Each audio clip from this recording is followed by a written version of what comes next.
All right, we're seeing this quiet but pretty huge revolution happening in the industrial sector. For, decades, manufacturers have been totally locked into traditional fuels. But that's changing. They're making a massive pivot in their energy strategy. So, the big question is, why now? Let's dive in. If you're running a business, this question, this one right here, it probably hits a little too close to home. Unpredictable energy costs, they don't just mess with your budget. They can completely derail your entire strategy. It's this constant headache, right? And it's no surprise so many are desperately looking for a way out. And believe me, this isn't some hypothetical problem. Just take a look at this. This is a recent spike in industrial diesel prices. A jump like that, wow, it can absolutely cripple your operations like overnight.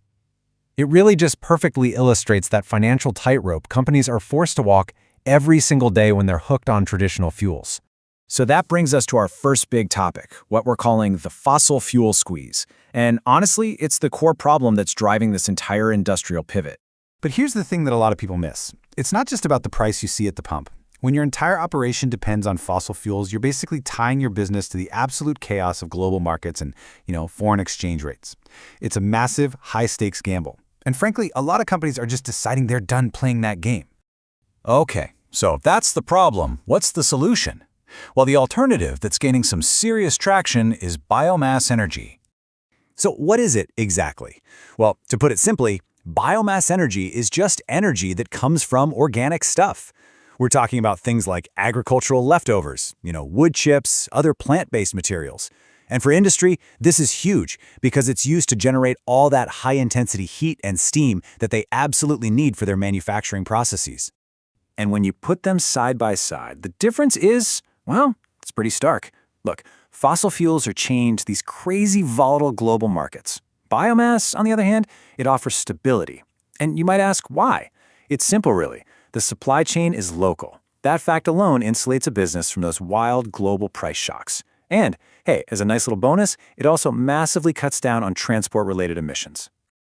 All right, so the theory sounds great, but does it actually, work in the real world? Let's talk about the payoff. We're talking real-world savings.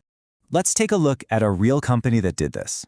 This is Unga Farm Care, a major agricultural player. They made the switch for one huge reason: to get their costs under control. For their leadership, this was a strategic move, a way to step away from all that financial uncertainty we talked about. And the results? Whoa, they were immediate and they were dramatic. Just look at the before column here. You've got high, totally unpredictable energy costs, and they were 100% dependent on diesel. Now, look at the after. Lower, stable costs, zero diesel, and a massive drop in emissions. I'm telling you, these are the kinds of numbers that make everyone in the boardroom sit up and pay attention. So here's the absolute crucial point, the main takeaway from their story.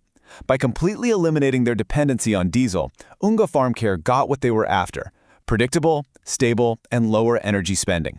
They literally took back control from that crazy volatile market. Now, what happened with Unga Farm Care? That's not just a one-off story. Not at all. It's actually a preview of a much, much larger trend. We're seeing the entire market start to shift. And you can actually see that momentum right here in the market projections. The demand for these industrial biomass boilers, it's on a seriously steep upward curve. What was once this kind of niche alternative idea is very quickly becoming a mainstream business strategy. So what's behind all this growth? Well, it's really a combination of things. Sure, government incentives for renewable energy are definitely helping push things along, but the core economics are just really powerful. Think about it. You're creating local jobs, you're building stable local supply chains, and you're often doing it by turning something that used to be considered waste into a valuable fuel. It's a total win-win. But okay, let's be real. Making a change this big is never easy. It's not without its challenges. So to really get the full picture, we have to look at the practical hurdles companies are up against when they think about switching to biomass. Really, the path to adoption boils down to two main hurdles. First up, the big one, that initial investment. You've got to secure the capital for a whole new boiler system. And second, it's all about logistics. You have to make sure you have a reliable, consistent supply of feedstock. That's just the organic fuel itself. And digging into that second point a little more, it's not just about having enough fuel, it's about having the right kind of fuel. See, the quality and the consistency of the biomass can change, and managing that variability is absolutely key to keeping things running smoothly. It really takes careful planning and building strong relationships with your suppliers. Which really leaves us with the ultimate question, doesn't it? This is what any industrial leader has to ask themselves when they're thinking about this pivot. It's a trade-off, plain and simple. Is that big short-term investment really worth the huge long-term strategic advantage of energy independence? Well, for a growing number of companies, the answer seems to be a resounding yes.